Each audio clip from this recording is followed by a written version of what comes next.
নমস্কাৰ তোমালোক সকলোকে স্বাগতম জনাইছো স্মাৰ্ট ক্লাसेस ইউটিউব চেনেলটোলৈ। তো ভাইটি ভণ্টিসকল, আজিৰ এই ভিডিঅ'টিত আমি তোমালোকৰ সপ্তম শ্ৰেণীৰ অসমীয়া কিতাপৰ প্ৰথমটো অধ্যায় তেজৰে কমলাপতিৰ প্ৰশ্নোত্তৰখিনি লগতে পাঠটো গোটেই কুৱেশ্যন এনসাৰখিনি কৰাই দিম। তোমালোকে এখন বহি উলিয়াই ইয়াৰ প্ৰশ্নোত্তৰকিটা লিখি ল'বলৈ চেষ্টা কৰিবা। প্ৰথমতে আমি কবিতাটো চাই লওঁ। চোৱা, তেজৰে কমলাপতি কবিতাটো এইটো হয়। কবিতাটো মই পঢ়ি নিদিওঁ, তোমালোকে যদি কোনোবাই কিতাপ নাই তেতিয়াহ'লে তোমালোকে ইয়াৰ পৰা লিখি ল'ব পাৰিবা। ঠিক আছে, এই ইয়াৰ পৰা তোমালোকে ভিডিঅ'টো প'জ কৰি কবিতাটো লিখি ল'ব পাৰিবা। এতিয়া আমি প্ৰশ্ন উত্তৰলৈ যাওঁ। ঠিক আছে, চোৱা প্ৰশ্ন উত্তৰখিনি কি। প্ৰথম প্ৰশ্নটো দিছে ক পাঠভিত্তিক ক্ৰিয়া।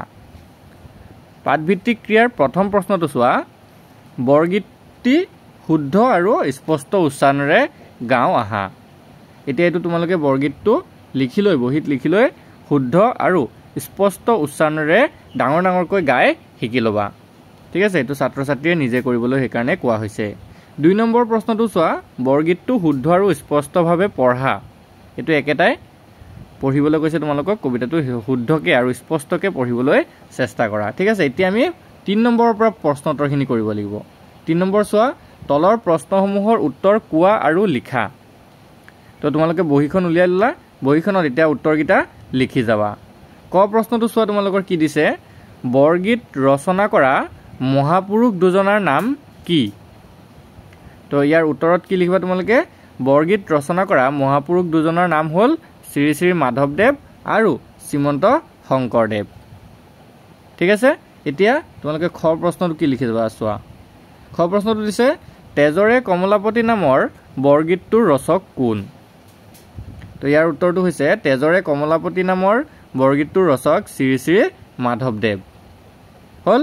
এতিয়া গ প্ৰশ্নটোলৈ চোৱা, গ প্ৰশ্নটো কি দিছে, তিমিৰ ফেৰিয়া কি বাজ হয়? তো ইয়াৰ উত্তৰটো তোমালোকে লিখিবা, তিমিৰ ফেৰিয়া কি বাজ হয় ৰবিৰ কিৰণ। এতিয়া ঘ প্ৰশ্নটো চোৱা, ঘ প্ৰশ্নটো কি দিছে, যশোদাই কৃষ্ণক পুৱা কিয় জগাইছিল? তো ইয়াৰ উত্তৰটো হৈছে যশোদাই কৃষ্ণক পুৱা সুৰভি চাবলৈ জগাইছিল।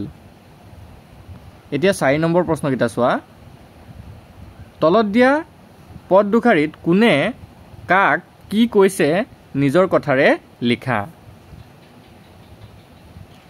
এতিয়া তলৰ পদ দুষাৰি দেখিছা, নন্দ গেল বাথানে গোৱাল গেল পাল সুৰভি চাৰিতে লাগে উঠৰে গোপাল। এই দুষাৰি পদত কোনে কাক আৰু কি কৈছে তোমালোকক লিখিব কৈছে। তো ইয়াৰ উত্তৰটো এইটো চোৱা, তলত আছে, উক্ত কথাষাৰ মা যশোদাই শুই থকা শিশুক কৃষ্ণক জগাইছে। আমাক সুধিছিলে কোনে কৈছে, তো এই কথাষাৰ মা যশোদাই কৈছে। কাক কৈছে, তো শিশুক কৃষ্ণক কৈছে। ঠিক আছে, আৰু কৃষ্ণক জগাবলৈ এই কথাষাৰ কৈছে। এতিয়া ৫ নম্বৰ প্ৰশ্নকেইটালৈ চোৱা, ৫ নম্বৰ প্ৰশ্নটো চোৱা, শব্দ সম্ভাৰ আৰু অভিধান চাই তলৰ শব্দবোৰৰ অৰ্থ লিখা। এতিয়া এই অৰ্থকেইটা মই লিখি দিছোঁ, তোমালোকে চাই লোৱা। প্ৰথম শব্দটো হৈছে কমলাপতি। তো কমলাপতিৰ অৰ্থ হৈছে শ্ৰীকৃষ্ণ। শতপত্ৰ, শতপত্ৰ মানে হৈছে পদুম। তিমিৰ, তিমিৰৰ অৰ্থ হৈছে আন্ধাৰ। ভ্ৰমৰ, ভ্ৰমৰ অৰ্থ হৈছে ভোমোৰা। ডাকে, ডাকে অৰ্থ হৈছে মাতে। হ'ল, এইকেইটা লিখি লৈছা। তাৰপিছত আৰু দুটামান আছে। ত্ৰিজগত, ত্ৰিজগতৰ অৰ্থ হৈছে স্বৰ্গ মৰ্ত্য পাতাল, এই ৩ জগত। ঠিক আছে, স্বৰ্গ মৰ্ত্য আৰু পাতাল এই ৩ জগতক একেলগে ত্ৰিজগত বুলি কোৱা হয়। তাৰপিছত আছে ব্ৰজবধূ, ব্ৰজবধূ মানে হৈছে ব্ৰজধামৰ বোৱাৰী। আৰু লাষ্টৰটো হৈছে ৰয়নী, ৰয়নী মানে হৈছে ৰজনী বা নিশা। তো এইকেইটা তোমালোকে লিখি ল'লা। এতিয়া ৬ নম্বৰ প্ৰশ্নটোত চোৱা, ৬ নম্বৰ প্ৰশ্নটো অলপ দীঘলীয়া প্ৰশ্ন হয়। কি কৈছে ভালকৈ চাবা, বৰগীতটোত প্ৰকাশ পুৱাৰ প্ৰাকৃতিক দৃশ্যৰ এটি বৰ্ণনা দিয়া।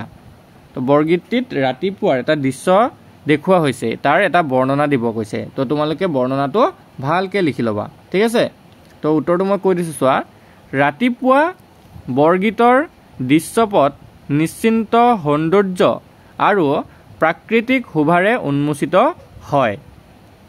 উচ্চ পাহাৰবোৰে ভোৰৰ কোমল ৰংবোৰত গা ধুই থিয় হৈ আছে। দীঘলীয়া ছাঁবোৰ পেলাইছে যিবোৰ সূৰ্য ওপৰলৈ উঠি যোৱাৰ লগে লগে লাহে লাহে পিছুৱাই যায়। শৃংগবোৰ সোণালী ৰঙৰ জিলিকনিৰে সজোৱা, যিয়ে আকাশখনক গোলাপী আৰু কমলা ৰঙৰ ছাঁত ৰং কৰা সূৰ্যৰ পোহৰৰ প্ৰথম ৰশ্মিবোৰ প্ৰতিফলিত কৰে। চাৰিওফালৰ প্ৰাকৃতিক দৃশ্যপট ৰসাল আৰু সতেজ, ঘন অৰণ্য আৰু ৰাতিপুৱাৰ পোহৰত জিলিকি থকা মেৰুকৰণ নৈৰ বিন্দু বিন্দু। বতাহখন কুটিল আৰু সতেজ, পাইন আৰু বনৰীয়া ফুলৰ মাটিৰ সুগন্ধি কঢ়িয়াই লৈ ফুৰে। চৰাইবোৰে সুৰীয়াকৈ চিঞৰি উঠে। শান্ত পৰিৱেশত প্ৰকৃতিৰ এক চিম্ফনী যোগ কৰে।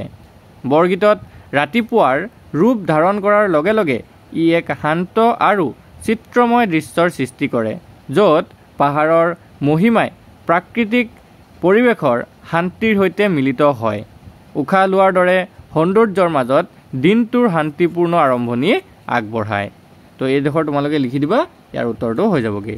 এইটো যিহেতু দীঘলীয়া প্ৰশ্ন হয়, তো তোমালোকৰ এইটো অলপ টাইম লাগিব লিখিবলৈ, গোটেইটো লিখি ল'বা, ঠিক আছে। আৰু আজিৰ এই ভিডিঅ'টো যদি তোমালোকৰ ভাল লাগিছে, ভিডিঅ'টো লাইক কৰি দিবা, তোমালোকৰ বন্ধু বান্ধৱীলৈ শ্বেয়াৰ কৰি দিবা, ঠিক আছে। কাৰণ তোমালোকে যদি মোবাইলটো পাইছা, ইয়াৰ বেয়া ব্যৱহাৰ নকৰিবা, ভালকৈ ইয়াৰ প্ৰশ্ন আমি চেনেলটো ছাবস্ক্ৰাইব কৰি ল'বা আমাৰ। আমি ইয়াত তোমালোকৰ ক্লাছ 7ৰ সকলোবিলাক ছাবজেক্টৰ এতিয়া ভিডিঅ' দি থাকিম।